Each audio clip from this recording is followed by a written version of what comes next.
सलाम नमस्ते सत श्री अकाल। आप देख रहे हैं खबर एजेंसी, जहां हम आपको दिखाते हैं देश और दुनिया की सबसे बड़ी और महत्वपूर्ण खबरें। तो चलिए समझ लेते हैं खबरों से जुड़ी कुछ सुर्खियों को। जैसे कि नेशनल कॉन्फ्रेंस के अध्यक्ष फारूक अब्दुल्ला ने भाजपा सरकार पर साधा निशाना और भाजपा सरकार को ठहराया जिम्मेदार, भाजपा की बड़ी टेंशन। पर एक और जाने माने गायक हो सकते हैं कांग्रेस में शामिल, किया बड़ा ऐलान। उत्तराखंड में मुसलमानों के खिलाफ नफरती माहौल, मुसलमानों को गाँव में घुसने से किया गया मना तो मच गया बड़ा बवाल। वहीं पर इंग्लैंड के ऑलराउंडर मोइन अली ने अंतर्राष्ट्रीय क्रिकेट से लिया संन्यास, किया बड़ा ऐलान।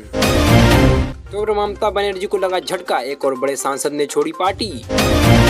तो अरविंद केजरीवाल की पत्नी ने अरविंद केजरीवाल की ईमानदारी को लेकर कही बड़ी बात और मोदी सरकार पर साधा निशाना। तो पर इजराइल में भीषण विरोध प्रदर्शन में जाने से बुरी तरह फंसा इजरायली मंत्री बेन गवीर।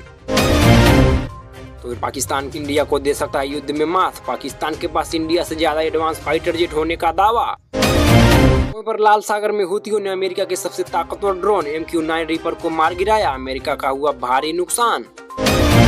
पर जॉर्डन में इजरायली नागरिकों पर भीषण हमला, दुनिया भर में यहूदियों के खिलाफ नफरत वाली माहौल। तो इन सारी खबरों को एक एक कर विस्तार से बताने वाले हैं, तो वीडियो को लाइक कर चैनल को सब्सक्राइब करना ना भूलें। तो चलिए बढ़ते अपनी अगली खबर की ओर। तो पर आपको बता दें कि जम्मू कश्मीर में हिंदू वोटरों को डराने की कोशिश कर रही है भाजपा सरकार, फारूक अब्दुल्ला ने किया बड़ा ऐलान। जी हाँ दोस्तों, आपको बता दें कि नेशनल कॉन्फ्रेंस के अध्यक्ष फारूक अब्दुल्ला ने अपना बयान देते हुए कहा है कि जम्मू कश्मीर में बीजेपी हिंदू वोटरों को डराने की कोशिश कर रही है।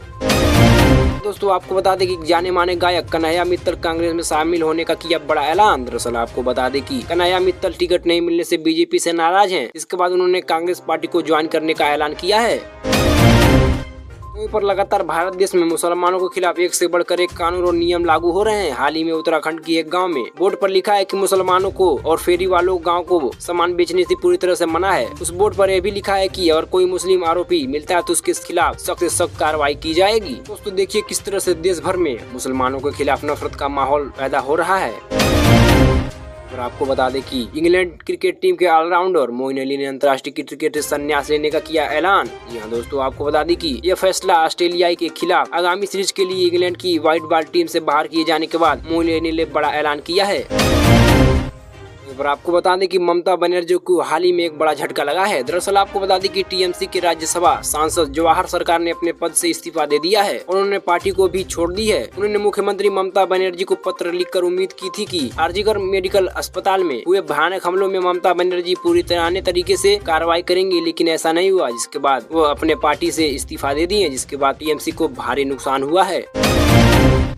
पर आपको बता दें कि अरविंद केजरीवाल की पत्नी ने अरविंद केजरीवाल को कहे जाने पर मामले को लेकर कही बड़ी बात। जी हाँ दोस्तों, आपको बता दें कि अरविंद केजरीवाल के चोर और देश को कोई भी ईमानदार नहीं है, ऐसा अरविंद केजरीवाल की पत्नी ने कहा है कि अगर हमारे पति अगर चोर हैं तो देश में कोई भी नेता ईमानदार नहीं है। उन्होंने ये भी कहा कि दिल्ली में शानदार स्कूल अस्पताल बनाने, महिलाओं को मुफ्त सफर देने के लिए दिल्ली का नाम दुनिया भर में रोशन हुआ है। इस वजह से प्रधानमंत्री नरेंद्र मोदी केजरीवाल से पूरी तरह से डरते हैं।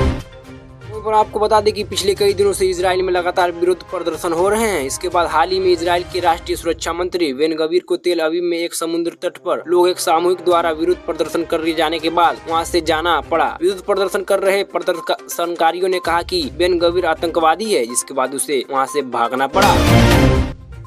और आपको बता दें कि भारत को तगड़ा झटका देते हुए पाकिस्तान की GF-70 लड़ाकू विमान ने एक्सपोर्ट के मामले में भारत की तेजस को पीछे छोड़ दिया है। GF-70 को अब तक दुनिया में 10 देश खरीद चुके हैं, वहीं पर कई अन्य देश उसे खरीदने की प्लानिंग में हैं। वहीं पर तेजस को अभी कोई भी देश खरीदने की निंदा नहीं कर रहा है। ऐसे में ये सवाल उठता है कि क्या GF-70 आसमान में भी तेजस को मात दे सकता है या नहीं। अपना राय कमेंट बॉक्स में जरूर दें।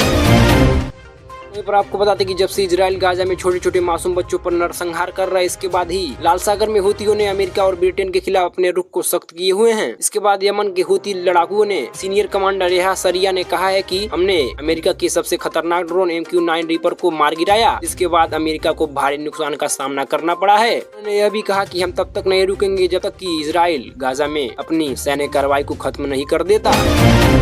तो आपको बताते कि जब से इजराइल बेजबा फिलिस्तीनी और घरों को मकान को तोड़ रहा है, इसके बाद ही देश दुनिया में इजराइल के खिलाफ काफी नफरत का माहौल बना हुआ है। इसके बाद आज जॉर्डन में भीषण हमला हुआ। इसके बाद 3 इजरायली नागरिकों की मौत हो गई, जबकि कई अन्य घायल बताए जा रहे हैं। जबकि इजराइल के खिलाफ दुनिया के कई भारी देशों में विरोध प्रदर्शन भी हो रहे हैं, लेकिन इजराइल अपना रुकने का नाम नहीं ले रहा है। दोस्तों आज के लिए बस इतना ही, मिलते हैं अपने अगले वीडियो में, तब तक के लिए वंदे मातरम।